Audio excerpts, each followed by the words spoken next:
मेरा नाम शिखर है। मेरी तारीफ संभल कर कीजिएगा, क्योंकि मैं किसी आम खानदान से नहीं, बल्कि एक ऐसे घराने से ताल्लुक रखता हूँ, जहाँ हर आदमी का नाम, हर फैसला खबर बनता था। मेरे पापा एक कामयाब बिजनेसमैन थे, शिखर ग्रुप ऑफ कंपनी के मालिक, और मैं उनका इकलौता बेटा, उनके सपनों का वारिस था। खानदान में कहने को दो बहनें थी मेरी, लेकिन मेरे लिए वो भी मेरे कहे से चलती थी। मैं जो बोलता वही फैसला माना जाता। यूनिवर्सिटी में मेरी पहचान सिर्फ मेरे ग्रेड की वजह से नहीं थी। मेरा रुतबा, मेरा अंदाज, मेरा रहन सहन, सब कुछ मुझे सबसे अलग बनाता। और सच कहूँ तो मुझे इस सब की आदत हो चुकी थी, लेकिन घमंड कभी नहीं किया, क्योंकि पापा ने मुझे एक ही बात सिखाई कि जो ऊपर बैठा है उसे नीचे देखने की आदत नहीं, बोलने का सलीका रखना चाहिए। यूनिवर्सिटी खत्म होते ही मैंने पापा का बिजनेस संभाल लिया। मीटिंग, फाइलें और फैसले अब मेरे हाथ में थे ये सब। और मेरे फैसलों ने कंपनी को सिर्फ फायदा नहीं दिया, इज्जत भी दिलाई। सब कहते थे कि शिखर में लीडर की कोई फितरत है। मैं मुस्कुराता और अपने काम में लग जाता। मेरी माँ मुझसे बिल्कुल अलग थी। वो बाहर की नहीं, घर की थी। नरम दिल, धार्मिक और पुराने नजरिए को मानने वाली। वो चाहती थी कि मेरी शादी ऐसी लड़की से हो जो सिर्फ घर संभालना जाने, पति की इज्जत करे, मॉडर्न न हो, सादी सी हो, घरेलू हो। वो कहती कि शिखर बेटा, दौलत हर किसी के पास होती है, लेकिन इज्जत और सुकून वही लड़की देती है जो घरदारी को समझे। मैं मुस्कुराकर कह देता कि मम्मी, अभी वक्त नहीं है इन सब बातों का। वो कहती कि वक्त तब होता है जब तुम मानो। तुम तो हर बार बात टाल देते हो। कई लड़कियां मेरे लिए देखी जा रही थी। हर हफ्ते कोई न कोई रिश्ते वाली आंटी किसी नई लड़की का जिक्र करती। बहुत नरम है, बातों में पढ़ी लिखी है, शादी के बाद बिजनेस भी संभाल सकती है। मैं सब सुन लेता, चुप रहता और अगली सुबह सब कुछ भूल जाता। मुझे खुद नहीं समझ आता कि मैं किसी लड़की की तलाश में हूँ या नहीं। लेकिन दिल के एक कोने में ये बात साफ थी कि मुझे ऐसी पत्नी नहीं चाहिए जो पार्टियों में तस्वीरें खिंचवाए, हर वक्त फोन पर लगी रहे या हर बात में पति से बराबरी जताए। मुझे एक मासूम सी, खामोश, शर्मीली लड़की चाहिए थी जो कम बोले और दिल जीत ले, जो मेरे लिए वक्त निकाले, मेरे पास चुपचाप बैठे चाय पिए और मेरी जिंदगी सुकून बन जाए। एक ऐसी लड़की जो मुझे इस शोर से निकालकर सुकून की सांसें दे। एक दिन पापा मेरे कमरे में आए, हाथ में कुछ फाइलें थीं और चेहरे पर वही पुरानी संजीदगी थी। बोले, शिखर, बिजनेस में तुम्हारा कद काबिले तारीफ है, लेकिन माँ को यूं परेशान मत रखो। मैंने कहा, पापा, मैं परेशान नहीं हूँ, बस दिल को अभी सुकून नहीं मिला है। बोले, बेटा, कुछ फैसले दिल से नहीं, वक्त से लेने पड़ते हैं। तुम्हारी माँ जो चाहती है वो सिर्फ तुम्हारा भला है। मैंने चुपचाप सर हिलाया। पापा हमेशा मेरे फैसलों में दखल नहीं देते, लेकिन जब बोलते थे तो उनकी बातों में वजन होता। अगले ही दिन रिश्ते वाली आंटी घर आई, हाथ में एक फाइल थी और एक लड़की की तस्वीर लिए हुए। शिखर, बस एक नज़र देख लो, बाकी फैसला हम सब पर छोड़ दो। मैं मुस्कुराया और बोला, फैसला अगर आपको ही करना है तो तस्वीर दिखाने की क्या ज़रूरत है। आंटी नाराज हो गई। बोली, शिखर, तुम्हें ढंग से बात करना क्यों नहीं आता। फिर खुद ही हंसने लगी और बोली, रहने दो, लड़कियां वैसे भी लड़कों को पसंद नहीं आती, उन्हें तो फिल्मी कहानी वाली मोहब्बतें चाहिए। मैं अंदर ही अंदर चुपचाप झुंझलाया, लेकिन कुछ बोला नहीं, क्योंकि मुझे खुद समझ नहीं आ रहा था कि मैं एक ऐसी लड़की की तलाश में क्यों हूँ जिसे मैंने कभी देखा नहीं, बस महसूस किया है। उस दिन सूरज हमेशा की तरह ही निकला, लेकिन मुझे क्या पता था कि यही दिन मेरी जिंदगी में वो रोशनी लाएगा जो बरसों से बुझी।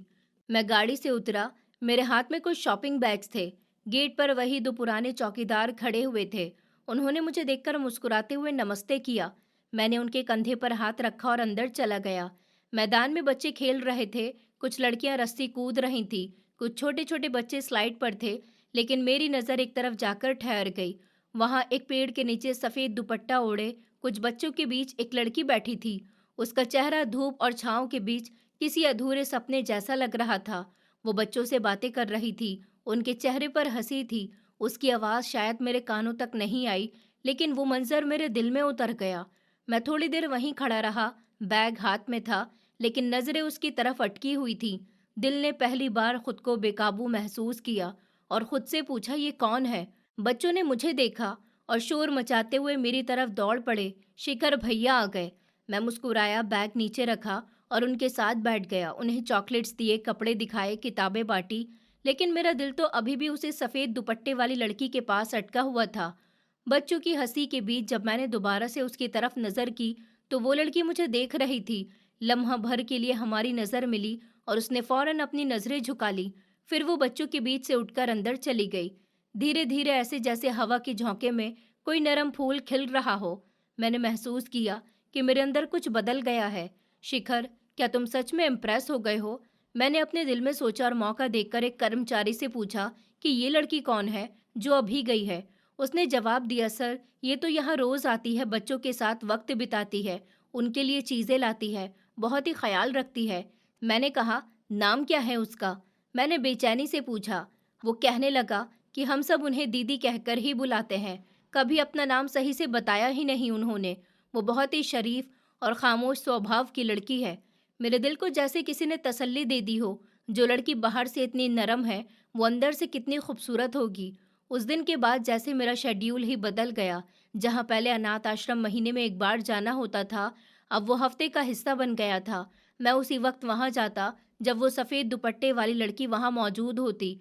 और अजीब बात ये थी कि वो हर बार वहीं मिलती, बच्चों के बीच में मुस्कुराती हुई। कभी भी ऊंची आवाज़ में बात करते नहीं सुना। जब भी बोलती थी, उसकी आवाज़ हल्की और अलग सी होती। वो बच्चों के साथ ऐसे रहती जैसे उनकी अपनी माँ हो। कई बार मैंने देखा वो खुद खाना बना रही थी, किसी बच्चे को जूते पहनने में मदद कर रही होती या किसी को गले लगाकर चुप करा रही होती। ऐसा लगता जैसे उसके पास वक्त की कोई कमी नहीं, जैसे वो किसी अपने दुख से दूर होकर बच्चों के चेहरे पर मुस्कान लाना चाहती हो। मैं अक्सर थोड़ी दूरी पर खड़ा उसे देखता रहता। एक दिन जब मैं बच्चों के साथ बैठा कुछ सामान बांट रहा था, वो एक छोटे बच्चे को अपने साथ ले गई क्योंकि वो रो रहा था। मैंने हल्के से बच्चों से पूछा, ये आंटी तुम्हें रोज चॉकलेट देती हैं? एक बच्चा मुस्कुराकर बोला कि हाँ आंटी, रोज आती हैं, कभी खाली हाथ नहीं आती। मुझे हैरानी हुई कि वो सिर्फ प्यार ही नहीं बांटती, बल्कि बाकायदा चीजें भी लाती है। एक दिन मैंने वर्किंग स्टाफ से पूछा कि ये लड़की कोई वॉलंटियर है या किसी एनजीओ से है। उसने कहा कि नहीं सर, कोई सही रिकॉर्ड नहीं, बस आती है, बच्चों से मिलती है, चीजें देती है, फिर चली जाती है। मैंने फिर से पूछा, नाम क्या है? तो उन्होंने कहा कि सर, सब दीदी कहते हैं, खुद ज्यादा बात नहीं करती। मैंने दिल में सोचा, दीदी जैसे कोई कहानियों की राजकुमारी हो। एक दिन मैंने हिम्मत करके उससे बात करने का फैसला किया। वो बच्चों को कहानी सुना रही थी और सब ध्यान से सुन रहे थे। मैं थोड़ा करीब जाकर खड़ा हो गया, लेकिन वो ध्यान नहीं दे रही थी। कहानी खत्म होने के बाद जब बच्चे इधर उधर हो गए, वो उठने लगी। मैंने धीरे से कहा कि माफ कीजिएगा। वो हल्के से ठिठकी, मेरी तरफ देखा, फिर नजरें झुका ली। मैंने पूछा, आप रोज आती हैं यहाँ बच्चों के लिए? उसने धीरे से सर हिलाया, जैसे शब्द उसके होठों तक आकर लौट गए हों। मैंने कहा, बहुत अच्छा लगता है आपका अंदाज, जो बच्चों से प्यार करते हैं वो खास होते हैं। वो कुछ नहीं बोली और चुपचाप आगे बढ़ गई। मैं वहीं खड़ा रह गया, खुद को अजीब सा महसूस करते हुए। ये पहला मौका था जब किसी लड़की ने मेरी बात का जवाब खामोशी से दिया था। ना कोई मुस्कान, ना कोई शब्द। दूसरे दिन मैंने बच्चों के लिए एक छोटा सा क्विज बनाया, जीतने वाले को इनाम भी रखा। मैं चाहता था वो भी कुछ देर रुके, शामिल हो, लेकिन जैसे ही मैं आया वो पिछले हिस्से में चली गई। मैंने एक बच्ची से पूछा, तुम्हारी दीदी किधर गई? बच्ची ने कहा, जब आप आते हैं तो वो पिछले हिस्से में चली जाती हैं, कहती हैं कि मैं बाद में काम कर लूंगी। ये सुनकर दिल अजीब सा हो गया। मैंने उससे बात करने की कोशिश की और वो करती ही नहीं। क्या उसे अंदाजा है कि मैं उसे पसंद करने लगा हूँ, या फिर वो सच में इतनी शर्मीली है? एक दिन बच्चों को चॉकलेट देते हुए मैंने एक बैग उसकी तरफ बढ़ा दिया। लीजिए, ये आपके लिए है, बच्चों के लिए नहीं। मैंने कहा, शुक्रिया कि आप उनके लिए इतनी मेहनत करती हैं। उसने बैग को देखा, फिर मेरी तरफ देखा और बहुत धीरे से बोली, आपका शुक्रिया ही काफ़ी है। मैंने कहा, आपका नाम? उसने खामोशी रखी, फिर धीरे से बोली, क्या नाम की ज़रूरत होती है बात करने के लिए? उसने नज़रें झुका ली और जवाब दिए बिना जल्दी से चली गई। हर हफ्ते मेरा दिल उसकी तरफ खिंचता जा रहा था और वो हर बार मुझसे दूर होती जा रही थी। कभी कभी लगता वो मुझे पहचानती है, जानती है कि मैं कौन हूँ, लेकिन फिर भी कोई रिश्ता जोड़ने से घबराती है। एक दिन अनाथ आश्रम की इंचार्ज ने मुझसे कहा कि शिखर साहब, जब आप आते हैं वो लड़की बदल जाती है, कुछ उलझ सी जाती है। मैंने कभी उसे परेशान नहीं देखा, लेकिन जब आप आते हैं तो वो खामोश हो जाती है। मैंने पूछा, क्या वो मुझसे डरती है? उन्होंने कहा कि नहीं, शायद बात कुछ और है। मुझे हर दिन उससे बात करने की नई तरकीब सोचनी पड़ती, लेकिन नतीजा हर बार एक जैसा ही निकलता, खामोशी। और उसकी खामोशी में अजीब सा शोर था जो मेरे अंदर गूंजने लगा था। दिल बेचैन होने लगा था। जो चेहरा कभी अजनबी सा लगता, अब हर लम्हा मेरे ख्यालों में रहने लगा। मैं उसे जाने बिना पहचानने लगा था। पिछले 3 हफ्ते मेरी जिंदगी का एक नया हिस्सा बन गए थे। मैं कारोबार के दबाव में, माँ की शादी के लिए जिद और दोस्तों की बहस से बचने के लिए सिर्फ एक मकसद तलाशता, वो अनाथ आश्रम जहाँ बच्चों की हंसी के बीच एक खामोश सी लड़की सफ़ेद दुपट्टे में लिपटी मेरे दिल को बेचैनी से सुकून की तरफ ले जाती थी। मैंने इसलिए कोई तर्क नहीं चुना, बस हर बार उसे देखना मेरे दिन की सबसे बड़ी राहत बन गई। वो बात कम करती थी, पर उसकी खामोशी भी जैसे कोई पूरी बात होती थी। फिर एक दिन मैं बच्चों के लिए कपड़े, स्टेशनरी और कुछ खाने पीने की चीज़ें लेकर पहुंचा। गेट पर नमस्ते करने के बाद मैं सीधा अंदर गया। बच्चे मुझे देखते ही शोर मचाने लगे। शिखर भैया आ गए, लेकिन मेरी नज़रें उस पेड़ की तरफ थी जहां वो अक्सर बच्चों के साथ बैठी मिलती थी। वहां अब एक खालीपन था। मैंने खुद को समझाया कि शायद अंदर हो या थोड़ी देर में आ जाए। मैं बच्चों के साथ वक्त बिताने लगा, खिलौने बांटे, तस्वीरें खींची। आधा घंटा बीत गया, फिर 1 घंटा, पर वो कहीं भी नजर नहीं आई। मैंने एक लड़की से पूछा, तुम्हारी दीदी नहीं आई आज? उसने मासूमियत से कहा कि पता नहीं, 3 दिन हो गए हैं, वो नहीं आई। मैं फौरन ऑफिस की तरफ बढ़ा। वहाँ इंचार्ज आंटी बैठी हुई थी। मैंने पूछा, आंटी वो लड़की जो सफ़ेद दुपट्टा ओढ़ती थी, वो 3 दिन से क्यों नहीं आई? उन्होंने मेरी तरफ देखा, फिर अफसोस से सर हिलाया। हमें भी मालूम नहीं बेटा, वो जब भी आती थी खुद आती थी, किसी का पता नहीं देती, बस बच्चों के लिए कुछ लेकर आती और चली जाती। आपने कभी पूछा नहीं था? पर वो कहती कि मुझे पहचान के लिए मेरा काम काफ़ी है। हम समझते थे कि शायद कोई मजबूर होगी। मोबाइल नंबर, कोई इमरजेंसी कांटेक्ट, कुछ भी नहीं। यहाँ कई लोग ऐसे आते हैं जो अपनी पहचान दिए बिना बस आते हैं और चले जाते हैं। वो भी उनमें से एक थी, बस फ़र्क ये था कि वो रोज़ आती थी। मेरे दिल में एक अजीब सी बेचैनी आ गई। मैंने अपने मैनेजर को कॉल किया कि विराज, एक काम है, फ़ौरन शुरू करो। एक लड़की है जो पिछले कुछ हफ्तों से अनाथ आश्रम आ रही थी, अब कई दिनों से गायब है। मुझे उसका पता लगवाना है। उसने कहा, सर नाम? मुझे उसके नाम का कुछ नहीं पता, बस इतना जानता हूँ कि सब लोग उसे दीदी कहते हैं। सफ़ेद दुपट्टा पहनती थी, बहुत खामोश रहती थी, बच्चों से बहुत प्यार करती थी। विराज बोला, सर ये तो बहुत मुश्किल है, पर मैं कोशिश करूँगा। उसकी आवाज़ में शक था, लेकिन मेरे लहजे में मैं यकीन से बोला, हाँ विराज, ये आम काम नहीं है, ये मेरे दिल का सुकून है। उस रात मैंने पहली बार खुद को उलझा हुआ महसूस किया। मेरे कमरे में फाइलों के बीच लैपटॉप की रोशनी में हर जगह एक कमी सी महसूस हो रही थी। दूसरे दिन सुबह जल्दी ऑफिस पहुंच गया, पर दिमाग उसी बात में उलझा रहा। काम में मन नहीं लग रहा था। हर घंटे मोबाइल चेक करता कि शायद विराज की कोई जानकारी आए। शाम को मैं दोबारा से अनाथ आश्रम गया, शायद वहां वो आ जाए। बच्चों ने मुझे देखा तो खुश हो गए, लेकिन मैं उनमें से उसी चेहरे को तलाश करता रहा जो अब मेरी हर रोज की जरूरत बन गया। एक बच्ची ने आकर कहा कि शिखर भैया, दीदी वापस आ जाएंगी ना? वो हमें कहानियां सुनाती थी। मेरे पास कोई जवाब नहीं था। मैंने बस उसके सर पर हाथ रखा और कहा कि जरूर आएंगी, वो तुम सबसे बहुत प्यार करती हैं। अगले दिन मैंने विराज को फिर याद दिलाया कि कुछ मिला। उसने बोला, सर कुछ खास हाथ नहीं आया। सोशल मीडिया पर कोई तस्वीर नहीं है, नाम नहीं है, कोई रिकॉर्ड नहीं है। ये तो जैसे हवा में बसी हुई कोई लड़की थी। मैंने कहा, हवा में नहीं थी विराज, वो मेरी जिंदगी का हिस्सा बन गई थी। इसलिए मैं अगले 2 हफ्ते अपनी गाड़ी में पूरे शहर के कई अनाथ आश्रम, वुमेन सेंटर और सोशल वर्क वाली जगहों के चक्कर लगाता रहा, सिर्फ इस उम्मीद में कि शायद वो कहीं नजर आ जाए। लेकिन वो कहीं नहीं थी। एक बार एक जगह एक लड़की सफेद दुपट्टा ओढ़े बच्चों को पढ़ा रही थी। दिल की धड़कन तेज हो गई। मैं पास गया। माफ कीजिएगा, क्या आप पहले कभी एक जगह? उस दिन मम्मी मेरे कमरे में आई, बेटा तुम बहुत खामोश हो गए हो, तबीयत तो ठीक है ना? मैंने कहा, ठीक हूँ मम्मी, बस थोड़ा सा प्रेशर है, काम का प्रेशर। उन्होंने कहा, नहीं कोई बात है जो तुम मुझसे छुपा रहे हो। मैं चुप रहा, वो चली गई। लेकिन मैं जानता था अब मेरे पास छुपाने की कोई वजह या जगह नहीं बची थी। रात को देर तक छत पर बैठा रहा, पूरे शहर की रोशनी में एक ही चेहरा ढूंढता रहा। सोचता रहा, एक इंसान जिसे मैंने कभी ढंग से बात नहीं की, वो इतनी खास क्यों हो गई? शायद प्यार ऐसे ही होता है, खामोशी से, धीरे से, और फिर अचानक सब कुछ ले जाता है। उस रात पहली बार मैंने ये माना कि मैं उस लड़की से प्यार करने लगा हूँ, लेकिन अब वो कहीं नहीं थी। उस बीच कंपनी का काम तेजी से बढ़ता जा रहा था। हमने एक नई ब्रांच खोली, 2-3 बड़ी इन्वेस्टमेंट डील फाइनल की, लेकिन उन सब में मेरी दिलचस्पी सिर्फ फर्ज की हद तक थी। किसी भी कामयाबी पर वैसा जोश नहीं आता था जैसा पहले आया करता था। पापा ने एक दिन मुझे ऑफिस में बुलाकर कहा कि शिखर, तुम ठीक हो? आजकल तुम्हें किसी भी चीज की परवाह नहीं। पापा बस थोड़ी दिमागी थकान है। दिमागी थकान उस वक्त आती है जब दिल भारी हो। कोई बात है? मैं चुप रहा। पापा ने पूछा, क्या बात है बताओ। एक ऐसी लड़की जिसका नाम तक मुझे नहीं पता, वो मुझे दिन रात याद आती है। ये बात सुनकर तो वो मुझे खुद पागल समझ लेते। घर में मम्मी रोज कोई ना कोई नया रिश्ता लेकर आती। रिश्ते वाली आंटी दोबारा से शुरू हो गई थी।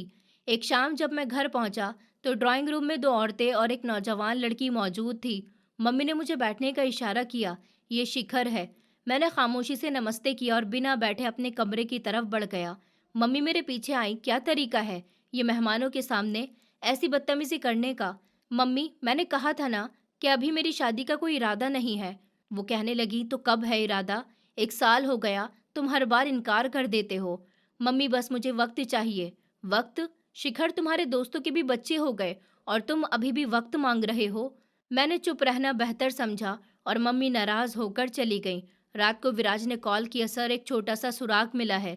किसी ने बताया है कि ऐसी ही एक लड़की पहले एक सोशल संस्था में जॉब करती थी, फिर अचानक से रिजाइन करके गायब हो गई। मैंने कहा, पता? उसने कहा, सर पता नहीं मिला। सर बस इतना ही पता चला है कि वो अपने पापा के साथ वापस चली गई है, शायद किसी नीचे इलाके में। तो वहां तलाश करो, चाहे हफ्ते लग जाएं। उसने कहा, जी सर। लेकिन सर 1 साल हो चुका है, शायद वो लड़की अपनी जिंदगी में आगे बढ़ गई हो और मैं नहीं बढ़ सका। विराज, इसलिए वही लड़की चाहिए। अगले कुछ महीने भी ऐसे ही गुजरे। रोजमर्रा की जिंदगी एक जैसे मामलों के आसपास घूमती रही। घर में शादी की बातें, ऑफिस में फाइलें और अंदर एक खालीपन। पापा ने दोबारा बात छेड़ी, शिखर अब तुम अपनी जिंदगी को संजीदगी से लो। तुम्हारे बाद ये सब कुछ किसके लिए है? तुम्हें एक हमसफर चाहिए, जिंदगी का साथी। पापा, मैंने आपसे कभी कुछ नहीं मांगा, बस एक बात मांग ली है। थोड़ा वक्त दे दीजिए। कितना वक्त? जब तक वो दोबारा नहीं मिलती। और अगर वो नहीं मिली तो मैंने पहली बार सर झुका लिया। मेरे पास इस सवाल का कोई जवाब नहीं था। मैंने खुद को बिजी रखने के लिए कंपनी में एक नया प्रोजेक्ट शुरू कर दिया जिसमें अलग थलग लोगों को सपोर्ट दिया जाता था। मैं अंदर से जानता था कि ये सिर्फ एक बहाना, शायद किसी दिन किसी जगह वो दोबारा दिखाई दी जाए। लेकिन हर बार उम्मीद और खामोशी का खेल चलता रहा। वो दिन भी आ गया जिसका मुझे डर था। मम्मी ने सुबह नाश्ता करते हुए कहा कि एक शरीफ किसान की बेटी है, बहुत ही सलीकेदार, पढ़ी लिखी और तुम जैसी तबीयत की है। मैंने चाय का कप रखा और मम्मी को देखा।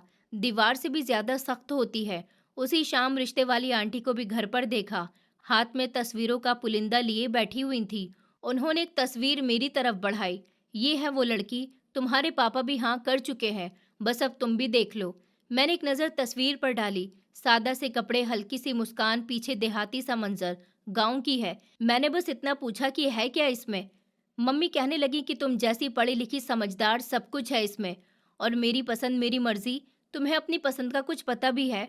अब माँ हूँ तुम्हारी, तुम्हारे लिए बेहतर फैसला मैं कर सकती हूँ। मैंने तस्वीर मेज पर वापस रख दी। लड़की नहीं, मेरी जिंदगी का फैसला है और ये फैसला मैं खुद करूंगा। मम्मी खामोश हो गईं, पर उनकी आंखों में साफ था कि वो अब पीछे नहीं हटेंगी। 2 दिन बाद मैंने सुना कि मम्मी और पापा गांव जा चुके हैं रिश्ता पक्का करने। मुझे बताना भी जरूरी नहीं समझा गया। शाम को वापसी पर मम्मी ने कहा कि सब तय हो गया, अगले महीने शादी है। मम्मी, क्या सच में आप मेरे साथ ये सब जबरदस्ती करेंगे? शिखर, कभी मन की मर्जी से किया गया काम बर्बाद हुआ है क्या? तुम्हें वक्त के साथ सब समझ आ जाएगा। मैं गुस्से से कमरे में चला गया। रात को पापा मेरे पास आए, बेटा तुम्हारी मम्मी की तबीयत ठीक नहीं रहती, वो बहुत ही परेशान रहती है तुम्हारी वजह से। कभी कभी अपने बड़ों की भी सुननी चाहिए। पापा, मैंने कब नाफरमानी की है? पर यह जिंदगी का सवाल है। अगर मम्मी ने फैसला किया है तो उसके पीछे भी तुम्हारी भलाई ही है। बात वहीं खत्म हो गई। अगले दिन शादी की तैयारियां शुरू हो गईं। मेरे इनकार, मेरी खामोशी सब असर कर गए। रिश्ता पक्का करके लड़की को शहर लाया गया। शादी का दिन भी आ गया। एक सादा सा फंक्शन रखा गया। मैं वहां बस रस्मी अंदाज में शामिल हुआ। मेहमानों से मिला, फोटो खिंचवाई, लेकिन दिल के अंदर तूफान मचा था।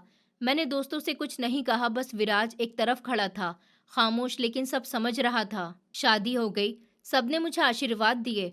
मम्मी बहुत खुश थी। पापा की हंसी से पूरा घर रोशन हो गया था। जब मैं कमरे की तरफ बढ़ा तो अंदर हल्की रोशनी थी, दरवाजा खुला हुआ था। वो बैठी थी, लाल से कपड़ों में, सिर पर घूंघट, जैसे मेरा इंतजार कर रही हो कि मैं आऊं और सब कुछ शुरू हो जाए। मैं दरवाजे तक पहुंचा, लेकिन दिल जैसे रुक गया। मैंने गुस्से से कहा, तुम यहाँ मेरी मर्जी से नहीं आई हो। मेरी माँ ने तुम्हें जबरदस्ती मेरे सर पर थोप दिया है। वो चुप रही, गर्दन झुकाए बैठी रही। मैं किसी और को पसंद करता हूँ। मेरे दिल में तुम्हारे लिए कुछ भी नहीं है। अगर मैं तुम्हें अपना लूंगा तो ये मेरी मोहब्बत से बेवफाई होगी। मैं कहकर अलमारी से कपड़े निकालने लगा। वो कुछ नहीं बोली, बस धीरे से उठी और बाहर निकल गई। न मेरी नजरें उसके चेहरे पर पड़ी, न उसने मुझे देखा। मैंने दरवाजा बंद कर दिया और कमरे की खामोशी और गहरी हो गई।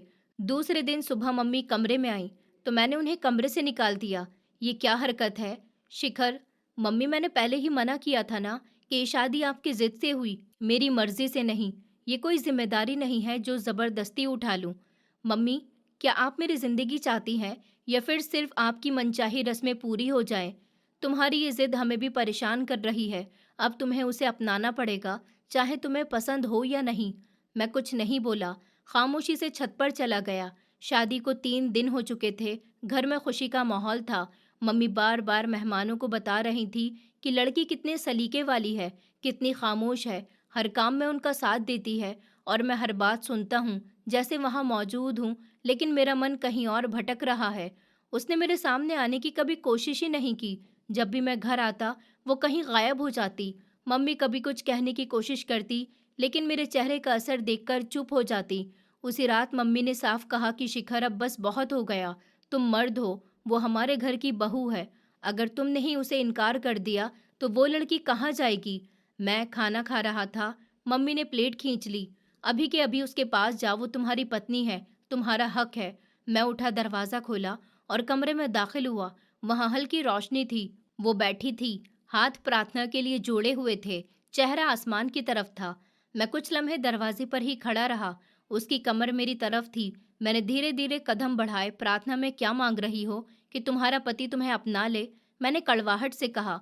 वो चौंकी नहीं, न मेरी तरफ देखा। प्रार्थना पूरी की, सर झुकाया और खामोशी से बैठी रही। सुनो, तुम जबरदस्ती मेरी जिंदगी में आई हो। ये शादी मेरी मर्जी से नहीं हुई। मैं तुम्हें कभी भी नहीं चाहूंगा। अगर रहना है तो इस कमरे से बाहर निकल जाओ। ये कमरा मेरा है। वो उठी, अपने दुपट्टे को ठीक किया और बिना कुछ कहे बाहर चली गई।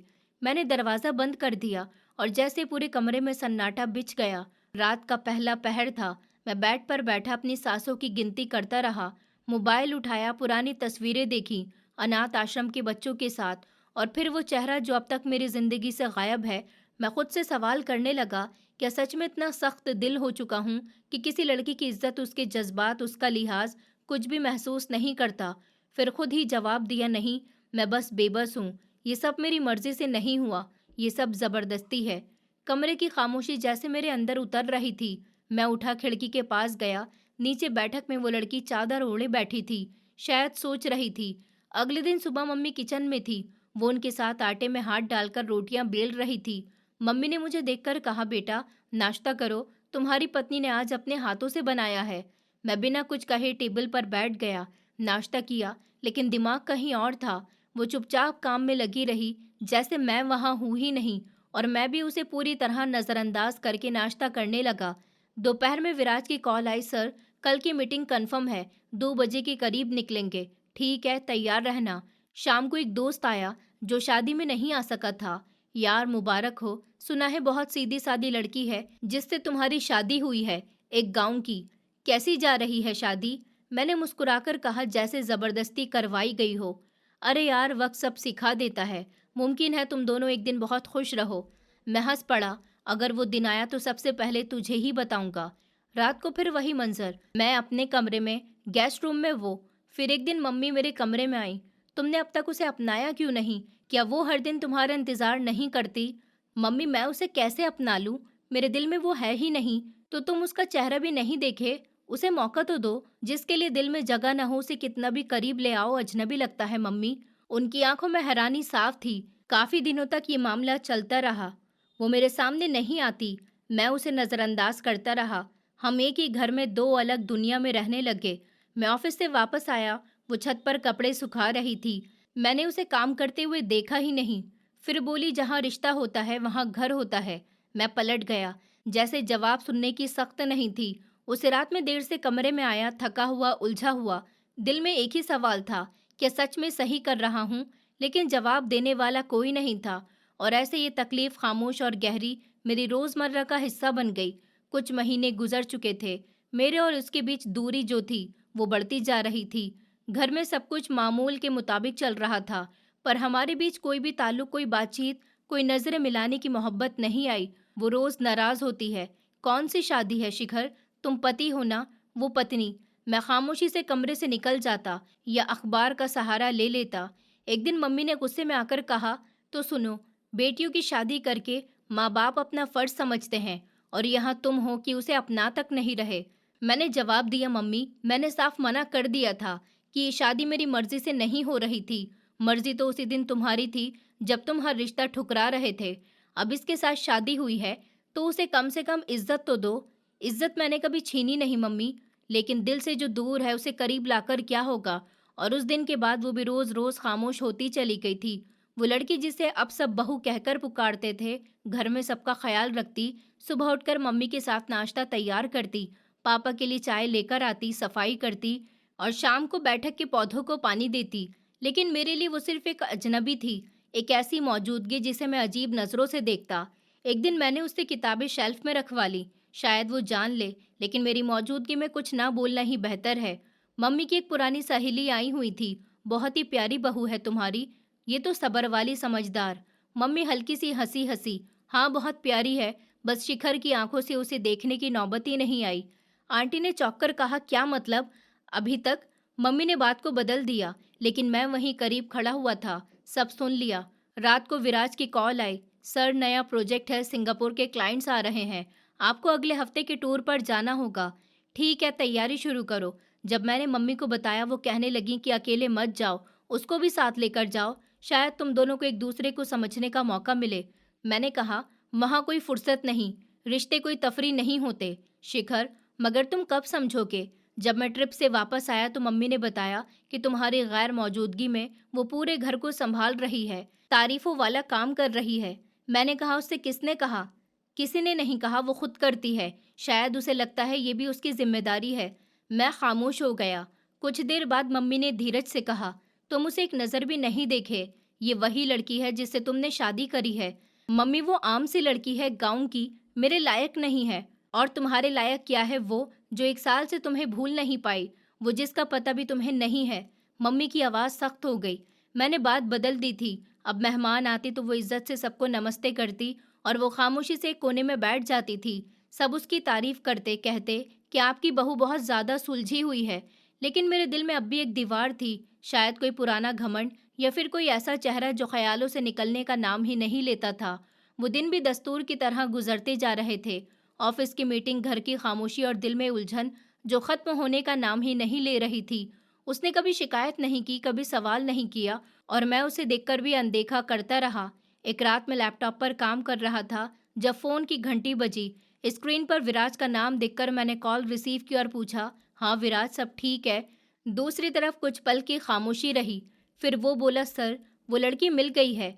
मेरे हाथ वहीं रुक गए, जैसे पूरे जिस्म से जान निकल गई हो और फिर एकदम वापस आ गई हो। मैंने खुद को संभालते हुए पूछा, कौन? क्या कह रहे हो? सर, वही लड़की जो अनाथ आश्रम आई थी। मेरे एक जानने वाले ने उसकी तस्वीर देखी, एक गांव के स्कूल में इश्तिहार में। वो अब वहां बच्चों को पढ़ाती है। मैंने खुद सारी जानकारी निकाली है। वो वही है सर। मैं एक पल को चुप रह गया। कमरे में खामोशी गूंजने लगी।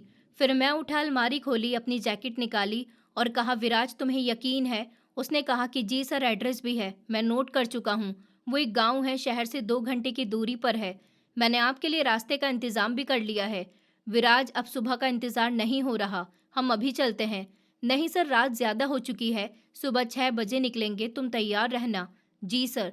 कॉल कट होने के बाद मैं थोड़ी देर यूं ही बैठा रहा। दिल की धड़कनें तेज थी, जैसे कोई बरसों से बिछड़ा लम्हा अचानक लौट आया हो। तभी दरवाजे पर हल्की सी दस्तक हुई। आ सकते हैं? वो दरवाजे के बाहर खड़ी थी। आ जाओ। वो अंदर आई, हाथ में पानी का गिलास था जो उसने टेबल पर रखा। फिर खामोशी से पलटने लगी। मैंने आज तक उसे कभी नजर उठाकर नहीं देखा था, क्योंकि मेरा दिल ही नहीं मानता था कि वो मेरी हो सकती है, जिसे मैं जानता तक नहीं और जानना भी नहीं चाहता था। तुम इस वक्त पानी क्यों लाई हो? उसने पलटकर कहा कि मम्मी ने कहा था कि आपके कमरे में रखाऊं, इसीलिए लेकर आई। वो वापस पलट गई, हमेशा की तरह, बिना कुछ मांगे, बिना कुछ कहे। अगली सुबह मैं जल्दी उठ गया, कपड़े बदले, बैग में कुछ जरूरी कागज रखे और नीचे जाकर नाश्ता करने लगा। मम्मी हैरान थी। आज बहुत जल्दी उठ गए, सब ठीक तो है? जी मम्मी, एक जरूरी मीटिंग है, शहर से बाहर जाना है। किसके साथ? बस एक पुराना मामला है। मम्मी कुछ कहना चाहती थी, लेकिन मेरे चेहरे पर अजीब सी गंभीरता देखकर चुप हो गई। बाहर विराज गाड़ी लिए मेरा इंतजार कर रहा था। मैं उसके साथ बैठ गया और पूछा, एड्रेस कहाँ का है? सर, एक छोटा सा गांव है, मनसापुर। वहाँ एक प्राइमरी स्कूल में वो बच्चों को पढ़ाती है। किसी को पता नहीं चला सर, मैंने पूरी राजदारी रखी है। सफर के दौरान मेरी नजरें खिड़की से बाहर थी, लेकिन दिल उस लम्हे की तरफ दौड़ रहा था जब मैं उसे दोबारा देखूंगा। क्या वो मुझे पहचान पाएगी? क्या वो अब भी वैसी ही होगी? और अगर बदल गई हो तो मैं क्या कर पाऊंगा? गांव के करीब पहुंचते ही विराज ने गाड़ी की रफ्तार धीमी कर दी। रास्ते कच्चे और तंग थे। कुछ दूर एक छोटा सा स्कूल दिखाई दिया। बच्चों की आवाजें आ रही थी।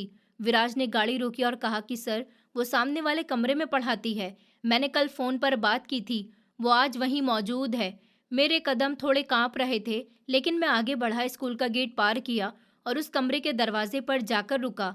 अंदर वो मौजूद थी, ब्लैक बोर्ड पर कुछ लिख रही थी। उसका दुपट्टा सर पर था। उसकी आवाज हल्की लेकिन असरदार, बच्चों, आज हम एक नया सबक पढ़ेंगे। मेरा दिल ठहर सा गया। वही आवाज, वही अंदाज, वही सादगी। मैंने दरवाजे पर हल्की सी दस्तक दी। वो पलटी और हमारी नजरें मिल गईं। एक पल के लिए वक्त जैसे थम गया। वो चौंकी लेकिन कुछ बोली नहीं। मैं अंदर गया और पहली बार बिना किसी शब्द के हमारी आंखों ने बरसों की बातें कर ली। वो अब भी दूर खड़ी थी, लेकिन मैं जानता था मैं अब अकेला नहीं था। मैं उस लम्हे में था जिसका इंतजार बरसों से था, और अब सब कुछ बदलने वाला था। स्कूल से वापसी के बाद भी मैं खामोश रहा। विराज गाड़ी चला रहा था और बार बार मेरी तरफ देख रहा था। आखिर वो बोला, सर कुछ कहेंगे? मैंने धीरे से कहा, वही थी विराज, वही लड़की। उसने कहा था, सर आप तो कह रहे थे कि शायद गलती हो गई हो। मैंने कहा, नहीं विराज, इस बार कोई गलती नहीं है। गाड़ी सड़क पर तेज रफ्तार से चल रही थी, लेकिन मेरे दिल की रफ्तार उससे कहीं ज्यादा। इतने वक्त बाद उसका चेहरा देखना किसी अधूरे सपने जैसा था। लेकिन जो बात मुझे अंदर से तोड़ रही थी वो ये थी कि अब मेरी पत्नी थी और मैं उसे तलाक देने जा रहा था। घर पहुंचा तो शाम हो चुकी थी। मम्मी लॉन में बैठी थी। मैंने उनसे नजरें चुराई और सीधा ऊपर चला गया। मेरे कदम जैसे अपने आप मुझे उसी जगह ले गए, जैसे कोई पुरानी लकीरें मुझे खुद खींच रही हों। दरवाजे के बाहर रुककर एक लंबी सांस ली, हथेली दरवाजे पर रखी और धीरे से कमरा खोला। कमरे में हल्की सी रोशनी थी। वो कुछ प्रार्थना कर रही थी, आंखें बंद थीं और होठों पर धीमे धीमे कुछ शब्द तैर रहे थे। वो कह रही थी कि ऐ ऊपर वाले, अगर मैं गलत हूं तो मुझे सब्र दे, अगर मैं सच पर हूं तो मुझे साबित कदम रखने दे, मुझे माफ कर दे। मैं सिर्फ तेरा दरबार खटखटाने आई हूँ। मैं चुपचाप खड़ा रहा। कमरे के अंदर कदम रखने की हिम्मत नहीं हो रही थी। मेरी निगाहें उस पर जम गई। वही सफेद दुपट्टा, वही अंदाज, वही खामोशी। कुछ लम्हे यूं ही गुजरे। उसकी प्रार्थना खत्म हो चुकी थी, मगर वो अभी भी उसी हालत में बैठी थी। मैंने धीरे से कदम आगे बढ़ाया और कहा कि मैं तुम्हें तलाक देने आया हूँ। वो चौंकी नहीं, बस धीरे से अपना चेहरा मेरी तरफ मोड़ लिया। मैं अभी भी यकीन नहीं कर पा रहा था कि सामने वही लड़की बैठी हुई थी जिसकी तलाश में मैंने एक साल बर्बाद कर दिया, जिसकी एक झलक के लिए मैं अनाथ आश्रम जाया करता था और जो अब मेरे अपने ही घर में मेरी पत्नी बनकर मेरे सामने मौजूद थी। उसने अनजानी सी निगाहों से मुझसे पूछा, तुमने ये क्यों किया? जैसे अब भी उसका दिल मानने को तैयार नहीं था। उसने धीरे से सर झुकाया और कहा, हाँ, मैं वो ही बदकिस्मत लड़की हूँ जिसे तुमने कभी पहचाना नहीं, कभी अपनाया नहीं। कि अब तुम मुझे आखिरकार तलाक देने आए हो? मैंने कुछ लम्हों तक उसका चेहरा देखा। वो खामोश थी, थकी हुई। वो खामोशी जो पहले उसकी सबसे बड़ी खूबी लगी, अब गवाही दे रही थी कि वो अंदर से कितनी टूटी हुई है। राशि, मुझे माफ कर दो। मैं जानता हूँ मैंने तुम्हें अनदेखा किया, लेकिन ऊपर वाले की कसम, अगर मुझे पता होता कि तुम वही हो तो वो मेरी बातचीत में ही काटते हुए बोली, तो क्या तब तुम मुझे अपनाते? जब तुम्हें लगा कि मैं गांव से आई एक देहाती लड़की हूँ, तब तुमने मुझे क्या समझा था? मैं जवाब देना चाहता था, लेकिन मेरे होठ सिले हुए थे और शब्द मेरा साथ छोड़ चुके थे। वो धीरे से बोली कि मेरा नाम राशि है, मैं गांव के किसान की बेटी हूँ। मेरे पापा ने अपनी ज़मीन बेचकर मुझे शहर की यूनिवर्सिटी में दाखिला दिलाया। मैंने मेहनत से पढ़ाई की, नौकरी शुरू की। मैं अनाथ आश्रम इसीलिए जाती थी क्योंकि मेरे पापा ने सिखाया था कि जिनके पास कोई नहीं होता उनके लिए खुद को न्योछावर करना चाहिए। वहाँ मैं हर रोज कुछ घंटे बिताती, खुद को बिजी रखती, और फिर एक दिन मैं वहाँ गया, उसे देखा। मुझे लगा शायद कोई है जो बाहर से नहीं अंदर से भी खूबसूरत है, लेकिन फिर मेरी खामोशी को अनदेखा कर मुझे अजनबी और बेजान समझा तुमने। मुझे पहचाना ही नहीं शिखर तुमने, मुझे पहचानना चाहा ही नहीं। तुम्हारे दिमाग में अपनी पत्नी की जो तस्वीर बनी हुई थी, जब मैं उस तस्वीर जैसी नहीं निकली, तो तुमने मुझे खारिज कर दिया। मैंने अपना चेहरा छुपा लिया, मुझे अपनी सोच पर शर्म आ रही थी, लेकिन अब जब सब कुछ सामने आ गया, तो हम नई शुरुआत कर सकते हैं। राशि हल्के से मुस्कुराई। वो मुस्कान घाव की तरह चुभ रही थी। नई शुरुआत? तुम बोल रहे हो? तुम तो मुझे तलाक दे रहे हो। अब तुम कहते हो कि तुम मेरे साथ रहना चाहते हो, लेकिन शिखर तुमने मेरे वजूद को तब ठुकराया जब मैंने खुद को तुम्हारे हवाले कर दिया था। अब क्या रह गया है? वो सच, वो शर्मिंदगी, वो पछतावा जिसे लेकर तुम मेरे सामने खड़े हो? शिखर ने मुंह फेर लिया और बोली, जब पापा ने मेरा रिश्ता तुमसे तय किया था, तो मैंने खुशी मनाई क्योंकि मुझे लगा कि खुद ऊपर वाले ने तुम्हें मेरे लिए चुना है। लेकिन शादी की पहली रात ही मैंने तुम्हें अकेला छोड़ दिया। मैंने कहा था कि मैं बेखबर था, लेकिन सच ये है कि मैं खुदगर्ज था। मैंने कभी ये जानने की कोशिश ही नहीं की कि जैसे मैं जिंदगी से अलग कर रहा हूँ, वो कौन है। राशि, मैं तुम्हें अब खोना नहीं चाहता। तो क्या अब शिखर, अगर तुम टूटे हो तो कम से कम ये बात सुकून देती है कि तुम्हारी नीयत अब सच्ची है। लेकिन कभी कभी सच्चाई बहुत देर से सामने आती है और तब तक सब कुछ बदल चुका होता है। मैंने धीरे से कहा कि हम इस रिश्ते को बचा सकते हैं, तो उसने कहा, रिश्ते वहीं बचते हैं जिनकी नींव इज्जत पर रखी गई हो। तुमने मुझे पत्नी बनने से पहले ही काम वाली समझ लिया। अब क्या बचा है? मैंने उसका हाथ थामना चाहा, लेकिन वो पीछे हट गई और बोली, अगर तुम्हारे दिल में सच में मेरे लिए कुछ है तो मुझे वक्त दो। मैं फैसला जज्बात से नहीं, अकल से लेना चाहती हूँ। उसके जाने के बाद पूरा कमरा जैसे खाली सा लगने लगा। मैं कुछ देर वैसे ही बैठा रहा, सिर झुकाकर, जैसे खुद से नजरें नहीं मिला पा रहा हूँ। अंदर कुछ टूट गया था, लेकिन पहली बार ऐसा लग रहा था कि टूटने के बाद शायद कुछ बनने की उम्मीद भी बाकी है। मैंने खुद से वादा किया, अब जो भी करूँ सच्चे मन से करूँगा। रिश्ता अगर फिर से चाहिए तो इज्जत के साथ चाहिए, और अगर वो नहीं मानी तो भी मैं उसे उसकी शर्तों पर आज़ाद रखूंगा। लेकिन इस बार मैं कोई गलती नहीं करूंगा। अगले कुछ दिन बहुत भारी थे। वो मुझसे बिल्कुल भी बात नहीं कर रही थी, ना ही कोई जवाब देती। मैंने मम्मी को कुछ नहीं बताया, बस अपने अंदर की लड़ाई खुद से लड़ता रहा। रात को जब वो सो जाती, तो मैं बाहर उसके दरवाजे के पास बैठकर रोता था, बस यूं ही चुपचाप। फिर अगली सुबह जैसे कुछ हुआ ही नहीं। एक दिन ऑफिस से आते वक्त मैंने उसके लिए उसकी पसंद की किताबें और कुछ फूल खरीदे। बहुत हिम्मत करके दरवाज़ा खटखटाया। उसने खोला तो मैं थोड़ा घबरा गया, लेकिन फिर खुद को संभालते हुए कहा कि तुम्हारे लिए कुछ लाया हूँ। उसने बिना कुछ कहे किताबें हाथ में ली और दरवाज़ा बंद करने लगी। मैंने हल्के से कहा, सिर्फ एक बात सुन लो राशि, अगर तुम आज भी कहो तो मैं ये घर छोड़ दूंगा, लेकिन ये मत सोचो कि मैं तुम्हारे ऊपर कोई एहसान कर रहा हूँ। मैं वो सब सुधारना चाहता हूँ जो मैंने खो दिया है। दरवाज़ा बंद हो गया, लेकिन मुझे उसकी आंखों में एक नमी सी दिखी, जैसे कुछ पिघलने लगा है। फिर धीरे धीरे वक्त गुजरने लगा। वो अब मेरी तरफ देख लेती थी, लेकिन फिर बात भी नहीं करती। मैं सुबह उसके लिए चाय बनाता, फिर काम पर निकल जाता और शाम को आते ही उसके कमरे के पास एक चुपचाप सा सॉरी का नोट छोड़ जाता। फिर एक दिन उसकी तबीयत खराब हो गई। मम्मी गांव गई हुई थी। मैंने ऑफिस से छुट्टी ली, डॉक्टर को बुलाया, उसकी दवा से लेकर हर चीज का ध्यान रखा। वो कुछ नहीं बोलती, लेकिन उसकी आंखें बहुत कुछ कह रही थी। उस रात जब मैं उसके कमरे में दवा देने गया, तो वो धीरे से बोली कि तुम्हें अब फर्क पड़ता है। मैंने सर झुकाकर कहा कि बहुत पड़ता है राशि, इतना कि खुद से भी नफरत हो गई है। मैं नहीं चाहता कि तुम मुझे माफ कर दो, मैं चाहता हूँ कि तुम खुद को मुझसे ऊपर समझो और जब यकीन हो तभी मेरे साथ चलो। वो कुछ देर चुप रही, फिर बोली कि तुम वाकई बदले हो या सिर्फ दिखावा है। मैंने बिना सोचे जवाब दिया, अगर दिखावा होता तो खुद को बदलने की इतनी तकलीफ नहीं उठाता। उसके बाद हमारी बातों की शुरुआत हुई, बहुत धीमी, बहुत संजीदा, जैसे दो लोग एक टूटी हुई चीज को बड़े प्यार से जोड़ रहे हों। वो मुझसे सवाल करती, मैं जवाब देता। कभी कभी चुप भी हो जाता, लेकिन छुपाता कुछ नहीं। धीरे धीरे उसने मेरी आंखों में झांक कर देखना शुरू किया। फिर एक दिन सुबह उसने मेरे लिए चाय बना दी, जैसे बिना कुछ कहे बहुत कुछ कह दिया हो। मैंने उससे पूछा कि अब मैं तुम्हें पत्नी कह सकता हूँ? उसने मुस्कुराकर कहा कि अभी नहीं, लेकिन दोस्त तो कह सकते हो। और फिर उस दिन के बाद हमारी दोस्ती शुरू हुई। मैं उसके साथ बाजार जाता, उसके लिए किताबें लाता और वो मेरे लिए कॉफ़ी बनाती। एक दिन मुझसे बोली, अगर मैं फिर से तुम्हारी हो जाऊं तो क्या तुम वाकई मुझे वैसे अपनाओगे जैसे किसी की इज्जत की जाती है? मैंने बिना एक पल की देरी किए कहा कि मैं तुम्हें उस औरत की तरह अपनाऊंगा जिसके सामने मैं खुद को छोटा समझूं। वक्त ने बहुत कुछ बदला था, लेकिन हम दोनों ने एक दूसरे को दोबारा पाया। उस रोज जब उसने मेरे सामने अपने हाथ आगे बढ़ाया और कहा, अगर आज तुम मुझे अपनाना चाहो तो मैं तुम्हारे साथ फिर से चलने को तैयार हूँ। मेरी आंखें भर आईं। मैंने उसका हाथ थामा और कहा, इस बार तुम्हारा साथ मेरे लिए इनाम है, सजा नहीं है। और फिर उस रोज एक नई शुरुआत हुई। एक ऐसी शुरुआत जिसमें कोई गलतफहमी नहीं थी, कोई दबाव नहीं, बस दो लोग थे जो अब वाकई एक दूसरे को समझ चुके थे। उस दिन के बाद जैसे घर की दीवारों ने भी सुकून लेना शुरू कर दिया। अब वो चुप्पी जो पहले काटने को दौड़ती थी, अब एक शांत एहसास जैसी लगती थी। हम दोनों ने फिर से एक दूसरे को जानना शुरू किया। बहुत कुछ जो पहले मिस कर चुके थे, अब समझना शुरू कर दिया। उसने मुझसे अपने स्कूल के दिनों की बातें शेयर की। मैंने उसे अपने बचपन की शरारतें बताईं।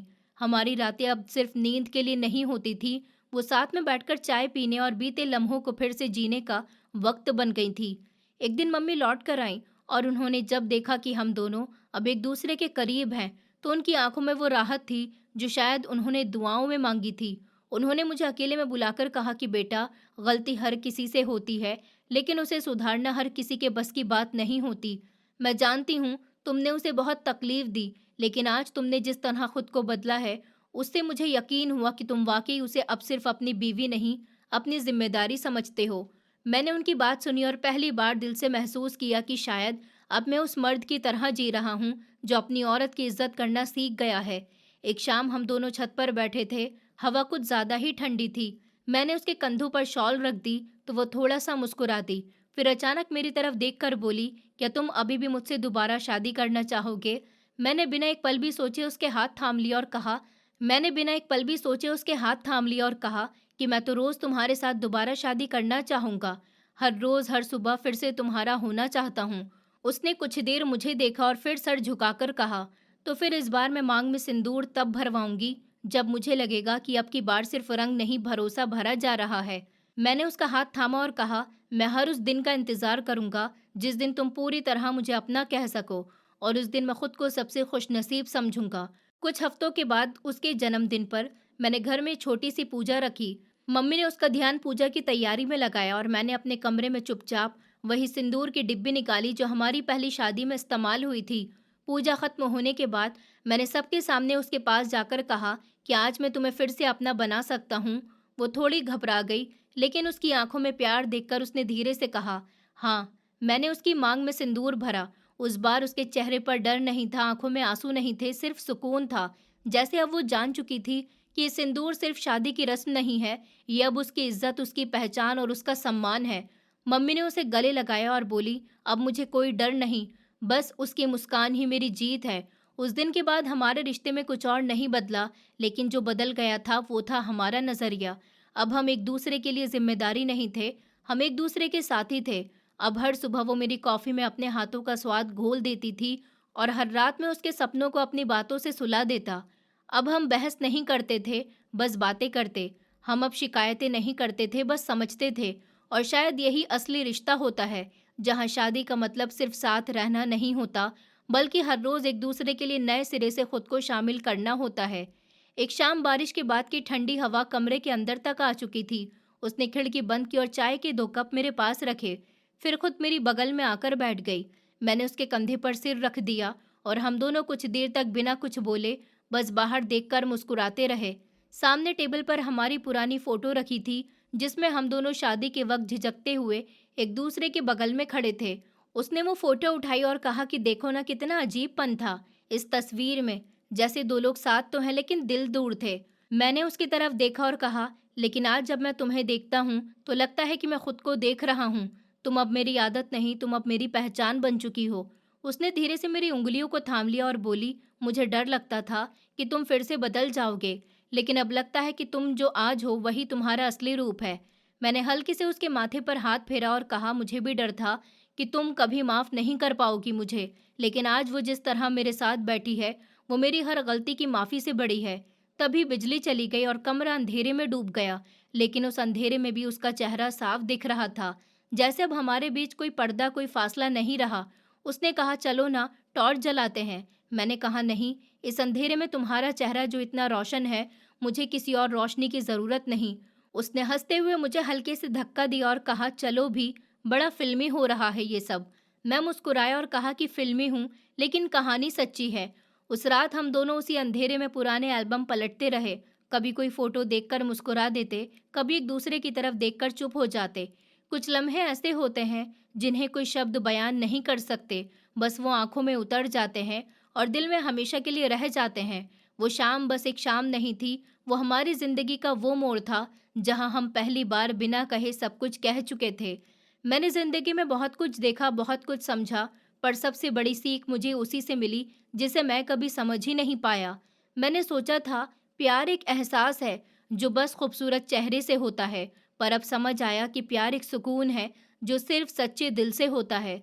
मैंने रिश्ते को एक जिम्मेदारी समझा, पर वो तो भरोसे की जमीन पर टिके होते हैं। मैंने उसे कभी जाना ही नहीं, उसके अंदर के दर्द, उसकी खामोशी, उसके इंतजार को कभी महसूस ही नहीं किया। मैं बस अपने बनाए सांचे में उसे ढालना चाहता था, पर इंसान कोई खिलौना नहीं होता, उसे अपनाना पड़ता है, वैसे जैसा वो है। मैंने वक्त पर पहचानने की कोशिश ही नहीं की, और जब पहचाना तब तक बहुत कुछ टूट चुका था। अब समझ आता है कि अगर किसी की खामोशी सुनना सीख लो, तो बहुत सी चीज़ों से बच सकते हो। रिश्ते वक्त मांगते हैं और समझदारी भी, और सबसे ज़्यादा इज्जत अगर तुम किसी को अपना कहो और उसे वैसे ही ना अपनाओ, तो वो सिर्फ रिश्ता नहीं, एक बोझ बन जाता है। मैं अब भी चाहता हूँ कि सब कुछ फिर से हो, पर अब मैं जानता हूँ कि चाहने से कुछ नहीं होता। वक्त दो, भरोसा दो, और सबसे ज़रूरी, इंसान को उसकी पूरी पहचान के साथ अपनाओ, वरना किसी और की प्रार्थनाओं में वो शामिल हो जाएगा और तुम्हारी कहानी बस एक अधूरा सबक बनकर रह जाएगी। जिस दिन उसकी खामोशी समझ में आई, उस दिन जाना कि सबसे ऊंची आवाज़ हमेशा सही नहीं होती। कभी-कभी जो कुछ नहीं कहता, वही सबसे ज़्यादा टूट चुका होता है। दोस्तों, उम्मीद करती हूँ आपको हमारी कहानी पसंद आई होगी। कहानी पसंद आई है तो वीडियो को लाइक करें, चैनल पर नए हैं तो चैनल को सब्सक्राइब करें, और हाँ, नोटिफिकेशन बेल को ज़रूर दबाएं ताकि अगली अपडेट सबसे पहले आपको मिले।